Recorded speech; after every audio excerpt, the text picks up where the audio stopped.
legs heavy, I don't get it. How come I haven't hit it already? Still working, I'm still learning, I'm still searching, finally earning something, finally turning something called a profit.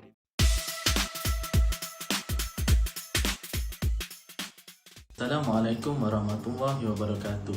So, our group will present about the global issue which is humanitarian intervention. So, first of all, I would like to define the humanitarian intervention. So, what is humanitarian intervention? Humanitarian intervention is an act of employing tough measures, mostly by using military forces from the outside to protect the civilians' rights, and moreover, it is without the assent of local authorities. It means that it is the principle and the responsibilities that carried out by the international community to prevent unnecessary death, suffering, and help to protect human rights that not be covered by the sovereign state, either unwilling or unable to carry out such function. Several situations have been made the international community being divided over the protecting the human purposes, such as to avoid mass killing. This is because humanitarian intervention has been depicted as to only to rely on the justifiable forces in order to protect the state from the persistent abuse and arbitrary treatment. It's also an intention to surpass the limiting authorities for the state sovereignty to act with justice and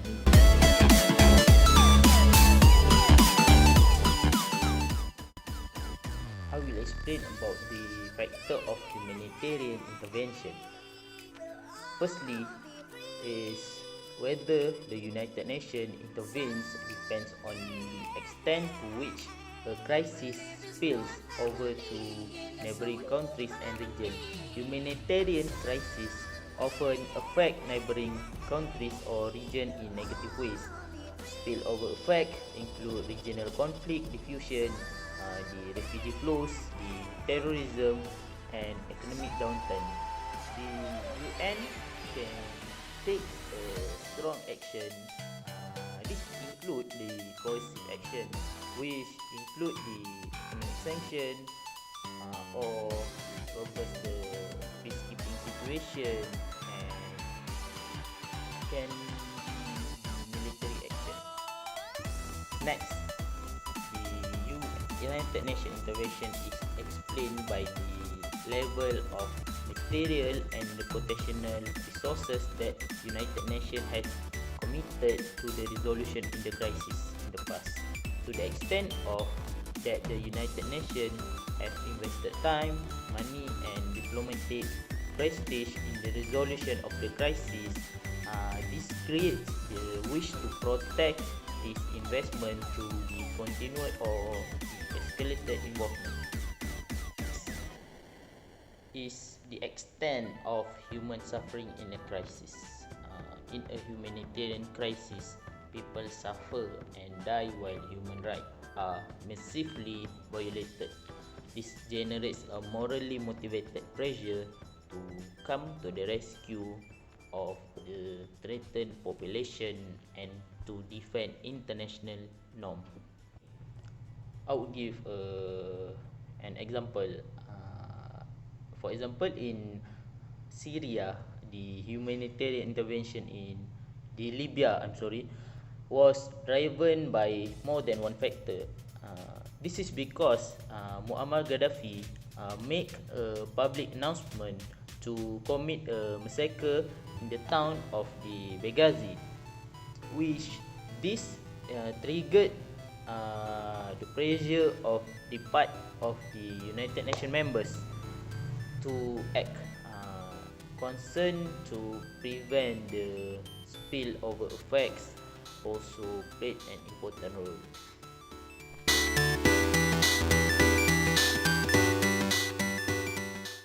The first issue of the humanitarian intervention is selective response to humanitarian crisis.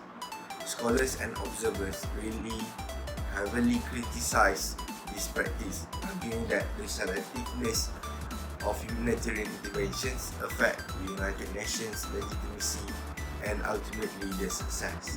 Scholars suggest that uneven response to humanitarian emergencies are more likely motivated not by the humanitarian concerns but by the military and economic interests of powerful states. As evidence, UN has taken strong action to respond to some crises like those in northern Iraq, Somalia, Bosnia or Libya, but not other like those in Colombia, Myanmar, Sudan or Syria. One of the challenges of human intervention is international and domestic rules or laws. The lack of clarity regarding international and domestic rules and laws and the scarcity of time and resources to enforce such laws by authorities may hold back the ability of this organization to deliver the health intervention efficiently, effectively and with the appropriate degree of risk. And interventions have to face more barriers as they have to follow the rules and the laws of the state while delivering the aid, such as the medical substances they bring might have more restrictions for it to be traveled with the medical organization in the certain states. Abuse of power also become an issue in human intervention. This is because the United Nations Security Council approval is required for any forceful interventions, but there are times that United Nations Security Council UNSC is functionally invoking. They want to shield the commission of atrocity crimes. As we know, the permanent members of the United Nations Security Council is Russia, China and the USA, but there are several events that these permanent members abuse their powers in voting for their political interests. For example, China shielded President Bashir of Sudan while his armed forces coordinated with the Janjaweed militias to commit genocide in Darfur.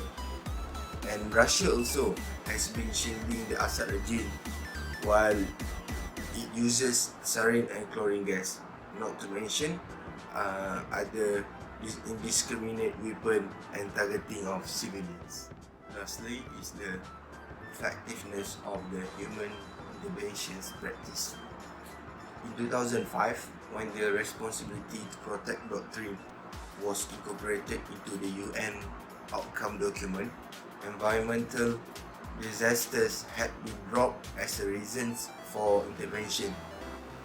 The document did say it was every state's responsibility to protect its citizens, and if a state fails to do so, the document says it then becomes the responsibility of the international community to protect the state's population in accordance with the Chapter 6 of the United Nations Charter.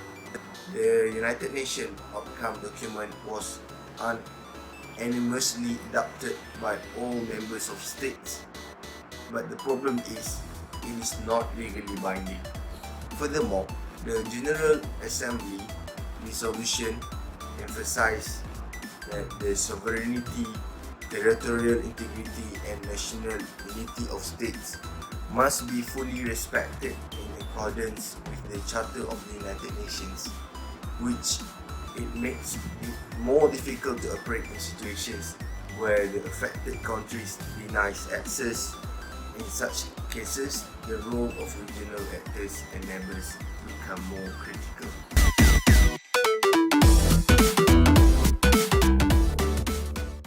Assalamualaikum warahmatullahi wabarakatuh. So today we're moving to the international part, which I am choosing Syrian conflict to be our international event. So the first one is the Syrian conflict. It's become a serious issue, a critical issue for international relations. It is because the intervention of the outside power which infringe their human rights as a citizen. the conflict actually started in March 2011 when the pro-democracy demonstration has erupted, which inspired by the Arab Spring in the neighboring countries. The protest demands the president to resign from his position. It is because even before the conflict began, many Syrians were complaining about the high unemployment, corruption, and a lack of political freedom under President Bashar al-Assad. So, after that, the government used deadly force to eliminate those rebellions. So, then opposition supporters took up the guns.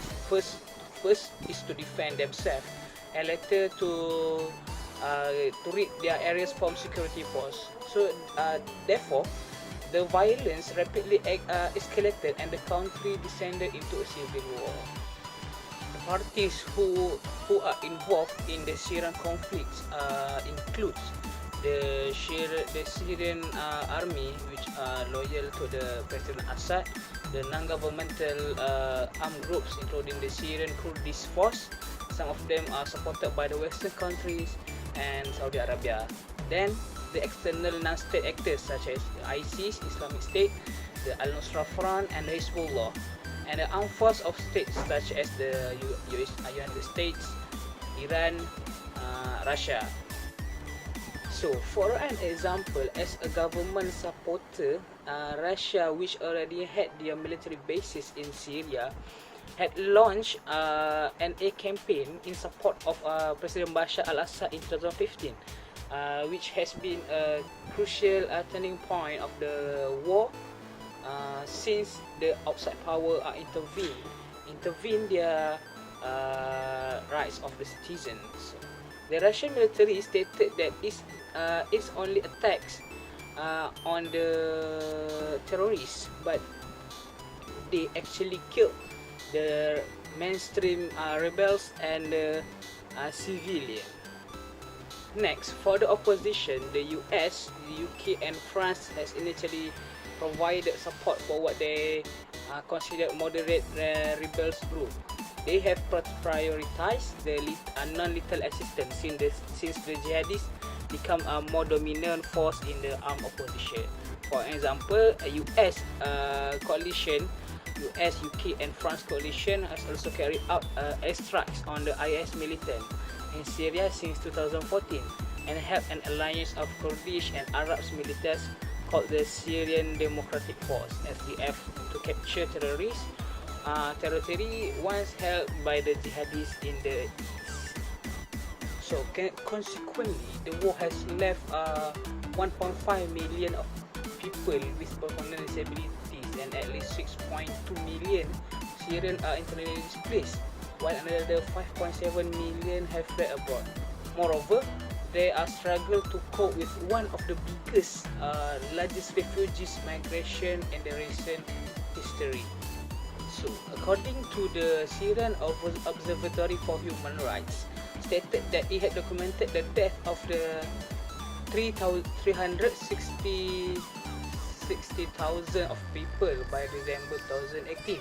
Meanwhile, the violation of documentation center, which relies on the activists inside the Syria, has recorded what considers violation of international humanitarian law and human rights law, including attacks on the civilian. It had documented 191,000 of battle related to death, including 123,000 of civilians as of December 2018. So most of the Syrians also have a limited access to the healthcare, which are the physician of the human rights. I documented 550 attacks on 384 separate medical facilities, which consequence the death of the 892 medical personnel. So, will the conflict will be ended in a short of time or anytime soon? So, in my opinion, that the conflict in Syria will not be ended or will be end soon, since President Bashar al-Assad are refusing and unwilling to negotiate with the opposition party, so that the rebels will insist him that he must resign from his position as a president of Syria. Moreover, Russia, Iran and Turkey have to set up political talks known as the Astana process, but the process will is going to meet a deadlock.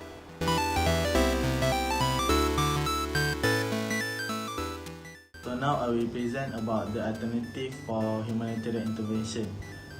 The alternative is by providing humanitarian aid and taking care of peace building activities. Humanitarian aid is different from what is humanitarian intervention, as humanitarian aid is by the ungovernment organization, and their purpose is to provide the medical care and provide food and so on.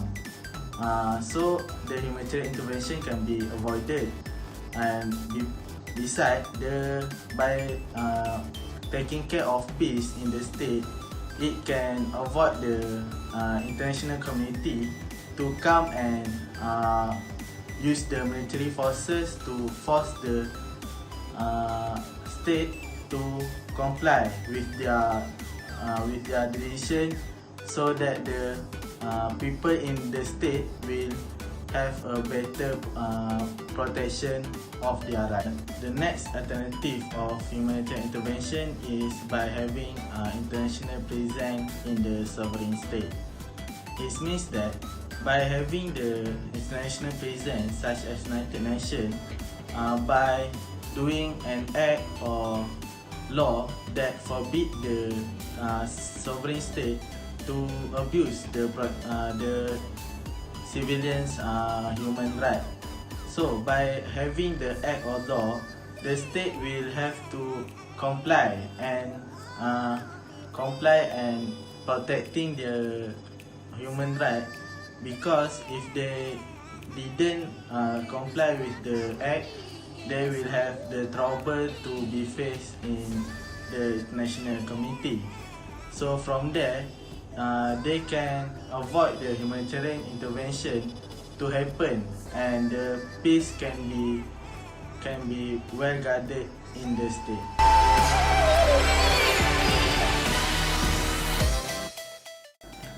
Assalamualaikum warahmatullahi wabarakatuh. My name is Afwan bin Yusof, and I will discuss the steps that what can be taken in human intervention. First and foremost, they should change the global conversation. We can look into the Syrian conflict nowadays. They are more likely to discuss in geopolitical terms, instead of discussing on how to give the protection for the civilian rights. It has been years they discuss on this, and the result on little. At the end, because of delaying taking the action, some countries have taken an advantage toward this conflict just to gain their own benefit, and the victim behind the scenes, none of the less, only the civil has suffered. So the focus on discussing is among the country is on the weapon ceasefire, weapon genocide. They should discuss on what tools or mechanism that can give the protection to the people. The presence of the foreign country should be supported by the power of veto, such as USA, China, Russia, Great Britain and France, so the action of the violence toward humanity can be stopped. Other than that, the conflict can be solved by doing the economic sanctions. The presence of the outside power country can influence other country to not to support or cooperate to that particular country. This will give them a pressure of their wrongdoing and force the government to give the civilian proper rights. During my research, I found that in the recorded during 1996, the EU has imposed this section toward Burma human violation by the Burma military government. They had advocate post-democracy advocates. They use the labor force, torture. They have torture, and they also oppression the freedom of religion and speech. So the economic sanction covered many things, such as freezing the funds. They suspend certain development programs to the country. They also suspend the high-level bilateral government visit and reduction of diplomacy relations, and many more. So the country have suffered a lot, but yet they're still doing the wrongdoing. So at the end, the EU have take action to send a military to solve the conflict.